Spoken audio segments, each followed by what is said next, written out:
Hi! This is Revathi. Video చూస్తున్న వారికి likes, కామెంట్స్‌తో support చేస్తున్న వారికి థ్యాంక్ యూ సో మచ్. కథలోకి వస్తే స్కూల్లో పింకీ సామ్రాట్ హగ్ చేసుకుంటుంది కదా! ఆ తర్వాత నుంచి స్టోరీ కంటిన్యూషన్. 'ఓ ప్రేమ ఓ పగ' ఎపిసోడ్ నంబర్ 21. పింకీ అలా హగ్ చేసుకునేసరికి సామ్రాట్ ఒక్కసారిగా నిర్ఘాంతపోతుంటాడు.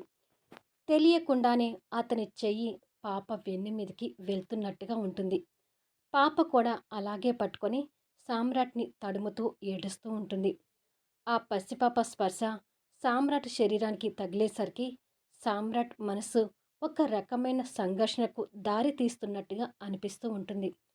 అరుణ్ వాళ్ళ పిల్లల్ని తీసుకొని కారు దగ్గరికి వచ్చి సామ్రాట్ ఎక్కడికి వెళ్ళాడు అని అనుకుంటూ సామ్రాట్ కోసం వెతుకుతుంటాడు. కాస్త దూరంలో సామ్రాట్ పింకీతో ఉన్న ఆ దృశ్యం చూసి అరుణ్ ఆశ్చర్యపోతుంటాడు. మీరు ఇక్కడే ఉండండి అని పిల్లలకు చెప్పి వాళ్ళ దగ్గరికి వస్తుంటాడు. సామ్రాట్ ఒక్కసారిగా తన మెడ చుట్టూ ఉన్న పాప రెండు చేతులు తీసి విడిపించుకొని దూరం నిలబడతాడు. అప్పుడే అరుణ్ కూడా దగ్గరికి వస్తాడు. ముందు సామ్రాట్ని చూడగానే హక్ చేసుకున్న పాప ఇప్పుడు సామ్రాట్ చూసి భయపడుతూ పక్కనున్న అరుణ్ చూసి అరుణ్ అంకుల్ అంటూ అరుణ్ని చుట్టుకుంటుంది. పాప సామ్రాట్ చూసి భయంతో వచ్చేసరికి అరుణ్ కూడా పాపని దగ్గరకు తీసుకొని పట్టుకొని, ఏమైంది సామ్రాట్, నువ్వేంటి ఇక్కడికి వచ్చావు అని అడుగుతాడు. పింకీ కింద పడి ఏడుస్తుంటే లేపుదామని వచ్చాను అంటూ పాప మోకాల వైపు చూసేసరికి దెబ్బ తగిలి రక్తపు చారక కనపడుతుంటుంది. అది చూసి కంగారు పడుతూ, అయ్యో పాపకి దెబ్బ తగిలింది అంటాడు సామ్రాట్. దాంతో అరుణ్ కూడా ఆ గాయాన్ని చూసి అయ్యో అని అనుకుంటూ ఉండగా లేడీ వార్డెన్ అక్కడికొచ్చి హాస్టల్కి వెళ్దామా పదా పింకీ అంటుంది. హాస్టల్కి తర్వాత, ముందు తనకు దెబ్బ తగిలింది, ఫస్ట్ ఎయిడ్ బాక్స్ తీసుకురా అంటాడు అరుణ్ వార్డెన్ వైపు చూస్తూ. వార్డెన్ కూడా తనకు తగిలిన గాయం అప్పుడు చూసి సరే సార్ అని చెప్పి వెళ్ళి ఫస్ట్ ఎయిడ్ బాక్స్ తీసుకుని వస్తుంది. అరుణ్ పాపకి గాయం దగ్గర క్లీన్ చేసి మందు రాస్తుంటే సామ్రాట్ ఓ పక్కగా నిలబడి అదంతా ఏం పట్టనట్టుగా చూస్తూ ఉంటాడు. కానీ పాప మాత్రం ఆశగా సామ్రాట్ వైపే చూస్తుంటుంది. అరుణ్ తన గాయానికి మందు రాసి పాప మొహాన్ని చేతిలో తీసుకొని, చిన్న గాయమేనమ్మా, మందు రాశాను కదా, త్వరగా తగ్గిపోతుంది, ఇక నువ్వు ఏడవకు అంటూ తన కన్నీళ్లు తుడిచి తన నుదుటిన ముద్దు పెట్టుకుంటాడు. సామ్రాట్ అదంతా పట్టనట్టుగా నిర్లక్ష్య వైఖరితో కనిపిస్తుంటాడు. అరుణ్ వార్డెన్ మీద ఫైర్ అవుతూ, పసిపిల్లల విషయంలో కాస్త జాగ్రత్తగా ఉండాలి కదమ్మా, ఏదో చిన్న గాయం కాబట్టి సరిపోయింది, అదే ఇంకేదైనా జరిగి ఉంటే ఏమని సమాధానం చెప్తావు, పిల్లలు స్కూల్కి వదిలే టైం కదా ఇది, నువ్వు టైంకి ఇక్కడే ఉండి పిల్లల్ని హాస్టల్కి తీసుకెళ్ళాలి కదా, మరి నువ్వు ఎక్కడికి వెళ్ళావు అంటూ సీరియస్ అవుతాడు. సారీ సార్, ఒక ఫోన్ వస్తే మాట్లాడదామని వెళ్ళాను అంటుంది వార్డెన్. పాపని జాగ్రత్తగా చూసుకోమని ఉదయమే 1కి 10 సార్లు చెప్పాము, ఇంకొకసారి పింకీకి ఇలా ఎప్పుడైనా జరిగిందో నీ మీద ప్రిన్సిపాల్కి కంప్లైంట్ ఇవ్వాల్సి వస్తుంది, జాగ్రత్త అంటూ అరుణ్ హెచ్చరిస్తాడు. ఇక నుంచి జాగ్రత్తగా ఉంటాం సార్ అంటుంది వార్డెన్. అరుణ్ పింకీని ఎత్తుకొని, నువ్వు కూడా కొంచెం జాగ్రత్తగా ఉండు పింకీ, పిల్లల గుంపుల్లో కలిసి వస్తే ఇలాగే కింద పడతావు, అందుకని పిల్లలు గుంపులుగా వస్తున్నప్పుడు నువ్వు కొంచెం పక్కగా ఉండు, అప్పుడు ఇలాంటి దెబ్బలు తగలకుండా ఉంటాయి అని జాగ్రత్తలు చెప్తాడు. సరే అంకుల్ అంటూ తల ఊపుతుంది. అరుణ్ తనకి ఒక చాక్లెట్ ఇచ్చి, రేపు మళ్ళీ మా పిల్లల్ని తీసుకెళ్ళడానికి వచ్చి ఇలాగే చాక్లెట్ ఇస్తాను, రోజు నేను నిన్ను కలుస్తూనే ఉంటాను, సరేనా అంటాడు. సరే అంకుల్ అంటుంది దిగాలుగా చూస్తూ. ఇక హాస్టల్కి వెళ్ళమ్మా అని చెప్పి తన్ని ముద్దు పెట్టుకొని కిందికి దింపుతాడు. రమ్మ పింకీ అంటూ వార్డెన్ చెయ్యి పట్టుకొని తనని తీసుకెళ్తుంటుంది.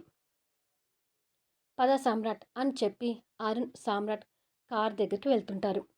పింకీ వార్డెన్తో వెళ్తూనే వెనక్కి తిరిగి వెళ్తున్న సామ్రాట్ వైపు ఆశగా చూస్తుంటుంది. సామ్రాట్ కూడా వెనక్కి తిరిగి పాప వైపు చూస్తూ కారు దగ్గరికి వెళ్తుంటాడు. అప్పటి వరకు అల్లరి చేస్తున్న రమ్య, రాకేష్ వాళ్ళు మావయ్య దగ్గరికి వచ్చేసరికి సైలెంట్ అయిపోతారు. అరుణ్ వాళ్ళని ఎత్తుకొని కార్ వెనక సీట్లో కూర్చోబెడుతుంటే పింకీ అదంతా చూస్తూ వార్డెన్తో వెళ్తూ ఉంటుంది. పింకీ హాస్టల్ లోపలికి వెళ్ళడం, అరుణ్ కారు స్టార్ట్ చేసుకొని స్కూల్ దాటి వెళ్ళడం ఒకేసారి జరిగిపోతాయి. అరుణ్ పింకీ గురించి బాధపడుతూ, పాపం ఏ తండ్రికి పుట్టిన కూతురో కానీ తండ్రి ప్రేమ కోసం అల్లాడిపోతుంది. ఇంత చిన్న వయసులోనే ఆ దేవుడు పాపకు తండ్రిని ఎందుకు దూరం చేశాడో అని అంటాడు. పాప అదృష్టం బాగలేక తండ్రి చనిపోయి అతడి ప్రేమకు దూరం కావచ్చు. కానీ తల్లి బతికే ఉంది కదా! తన సంతోషం సరదాల కోసం అంత పసిపాపని హాస్టల్లో వేయటానికి తనకైనా ఎలా మనసొప్పింది అని తిడుతున్నట్టుగా మాట్లాడతాడు సామ్రాట్. పిల్లల గురించి ఇంత ఇదిగా ఆలోచించటం నువ్వెప్పటి నుంచి మొదలుపెట్టావు సామ్రాట్ అని అడుగుతాడు అరుణ్ ఆశ్చర్యపోతూ. నాకు పిల్లలంటే ఇష్టం లేదు కానీ పిల్లల ఫీలింగ్స్ అంటే ఇష్టం లేదని చెప్పలేదు బావా అంటాడు సామ్రాట్. ఏమైనా ఈరోజు ఆ పాపతో నిన్ను చూస్తే నాకు భలే సంతోషం అనిపించింది సామ్రాట్. ఎప్పుడు కూడా పిల్లల్ని దగ్గరికి తీయని నువ్వు ఆ పాపతో అంత దగ్గరగా ఉండేసరికి ఏదో కొత్త సామ్రాట్ని చూసినట్టుగా అనిపించింది అంటాడు అరుణ్ డ్రైవ్ చేస్తూ. చెప్పాను కదా బావా, పిల్లలంటే ఇష్టం లేదు. కానీ పిల్లలు బాధపడుతుంటే నాకు కూడా కష్టంగానే ఉంటుంది. అందుకే పింకీ కింద పడితే చూసి తట్టుకోలేకపోయాను అని అంటూ తెలియని సంఘర్షణకు లోనవుతుంటాడు. ఇంకా నయంలే, ముందు నిన్ను అలా చూడగానే ఎక్కడ ఆ పాప మీద మళ్ళీ గాండ్రిస్తావేమని కాస్త భయపడ్డాను. అలా చేయనందుకు థ్యాంక్స్ అంటాడు అరుణ్ డ్రైవ్ చేస్తూ. కానీ ఇక సామ్రాట్ ఒక మాట కూడా మాట్లాడకుండా మౌనంగా ఉండిపోతాడు. ఆ మౌనానికి ప్రతిరూపంగా అతని కళ్ళలో కన్నీటి పొరలు కమ్ముకుంటూ ఉంటాయి.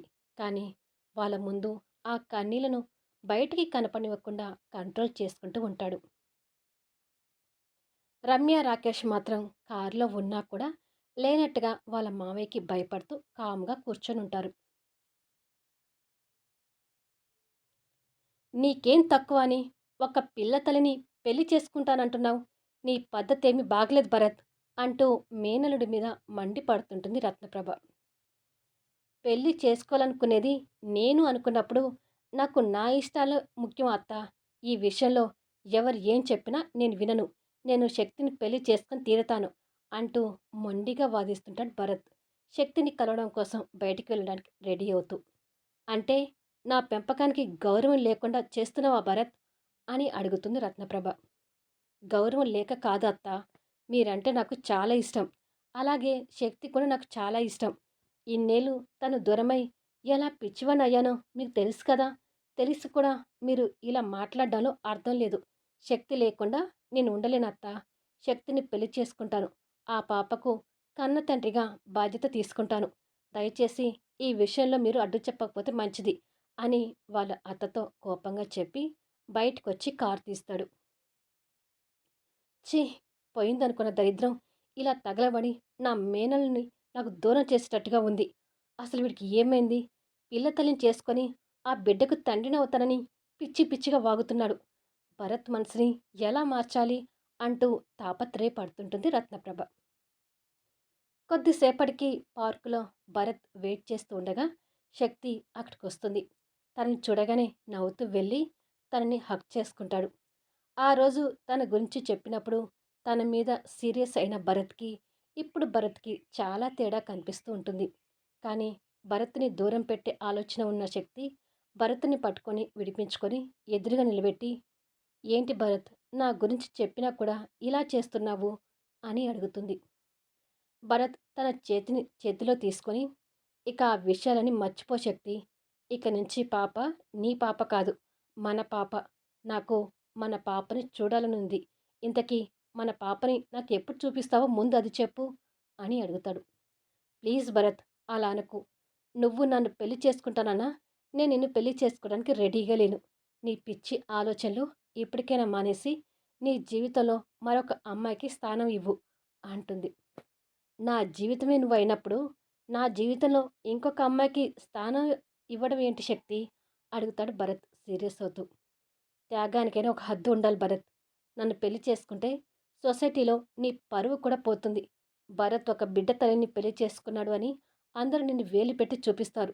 అందుకే నేను చెప్పేది విని మరొక అమ్మాయిని పెళ్లి చేసుకో అంటూ నచ్చ చెప్పాలని చూస్తుంటుంది. షట్ అప్ శక్తి. నాకు కోపం తెప్పించేలా మాట్లాడకు. నేను నీ గురించి తప్ప ఈ సొసైటీ గురించి ఎప్పుడూ ఆలోచించను. నేను నిన్ను పెళ్లి చేసుకోవాలనుకున్నా నా నిర్ణయంలో ఎలాంటి మార్పు ఉండదు. దయచేసి నువ్వు కూడా మన పెళ్లికి ఒప్పుకో అంటాడు. నో భరత్, నేను ఈ పెళ్లికి ఒప్పుకోలేను. ఇంకొకసారి మన పెళ్లి గురించి మాట్లాడేటట్టయితే నేను నిన్ను అస్సలు కలవను కూడా కలవను అంటూ బెదిరిస్తుంది శక్తి. భరత్ సీరియస్‌గా తన నడుము మీద చేయి వేసి దగ్గర గుంజుకొని, అయితే నా నిర్ణయం కూడా విను శక్తి. మన పెళ్ళికి ఒప్పుకునే వరకు నేను నీ వెంట పడుతూనే ఉంటాను. నిన్ను మర్చిపోవడం అనేది అస్సలు జరగని పని. నీ స్థానంలో ఇంకొక అమ్మాయిని తెచ్చుకోవడం అనేది కాని పని. నువ్వే నా భార్యవి. ఖచ్చితంగా నేను నిన్ను పెళ్లి చేసుకొని తీరుతాను. నన్ను కలవకుండా దూరంగా ఉండాలని ప్రయత్నిస్తే మాత్రం నన్ను నేను ఏం చేసుకుంటానో కూడా నాకు తెలీదు Shakti. I love you. I love you so much అంటూ సీరియస్‌గా చెప్పి తనని ర్యాష్‌గా విడిచి వెళ్ళిపోతుంటాడు. శక్తి కన్నీళ్లతో వెళ్తున్న భరత్ వైపు చూస్తూ ఉండిపోతుంది. వీడియో ఎలా ఉంది అనేది కామెంట్స్‌లో తెలియచేయండి. అలాగే లైక్స్ ఇచ్చి సపోర్ట్ చేయండి. వీలైతే సాయంత్రం మరొక అప్డేట్ ఇస్తాను.